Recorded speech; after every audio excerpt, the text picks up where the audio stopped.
How to buy crypto on Binance using the P2P trading.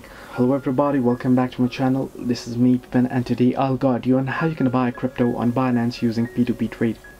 Well, the process itself is pretty simple and pretty easy, so let me guide it through. To buy crypto on Binance P2P trading, what you can do is you can simply go ahead and complete the identity verification first and add payment methods. Now I'll just open up my Binance here. Once you open it up here, you should get an interface somewhat like this. Make sure to complete your verification and add deposits.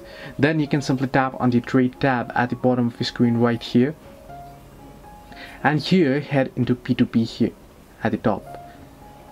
Now here, as you can see, it will give you the trading requirements. You want to enable the SMS authentication. In my case, I'll just skip this. But under P2P, you'll find two different options, buy and sell. Make sure you are on the buy tab. Then simply tap on the particular arrow icon here on the token that you see, and you can select the coin or token that you would like to purchase. First instance, if you want to purchase BTC, then tap on BTC and you'll be able to see all the offers. Make sure to choose the currency as well that you would like to make the payment through. And once you select the currency, from here by tapping on the top right corner, you'll be able to see amount. Simply you can search in for amount, how much you want to buy, and you can look into it as well for the offers, any available offers.